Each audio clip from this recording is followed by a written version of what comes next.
Kelakuan jahat Putri Chandrawati terbongkar dengan sendirinya. Setelah Ferdy Sambo tak sengaja memberikan pengakuan menembak Yosua, kini Putri Chandrawati keceplosan di hadapan majelis hakim. Putri keceplosan mengaku mengetahui rencana penembakan Yosua Huta Barat pada tanggal 8 Juli tahun 2022. Padahal sebelumnya, Putri Chandrawati mengaku tidak tahu menahu soal penembakan terhadap Yosua Huta Barat. Putri Chandrawati juga diduga membawa Yosua ke rumah dinas di Duren 3 untuk dieksekusi Ferdy Sambo, dengan dalih akan melakukan isolasi mandiri. Bahkan Putri Chandrawati ada di dalam kamar tak jauh dari posisi Brigadir J ditembak. Namun di tengah alibinya tersebut, Putri Chandrawati dalam sidang justru keceplosan dan secara tak sadar mengakui bahwa tahu soal rencana pembunuhan Yosua, yang diotakinya bersama suaminya Ferdy Sambo. Pernyataan Putri Chandrawati yang keceplosan dan menandakan ia tahu soal rencana pembunuhan Brigadir J di sidang, diungkapkan pengacara keluarga Yosua, Martin Lucas Simanjuntak, dikutip dari gri.id, Sabtu, tanggal 17 Desember tahun 2022.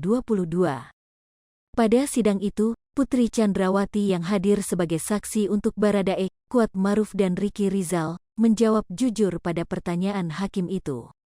Sebab jika Putri tidak tahu Brigadir J akan ditembak, ia akan segera mengamankan diri dan akan ketakutan saat mendengar suara tembakan.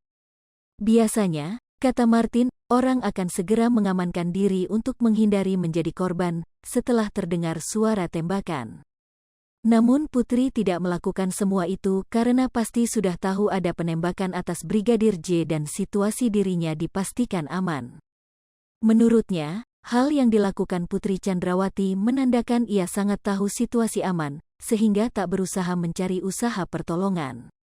Menurut Martin, keterangannya tersebut menandakan Putri Chandrawati sudah mengetahui peristiwa yang akan terjadi pada saat berada di rumah di Duren 3.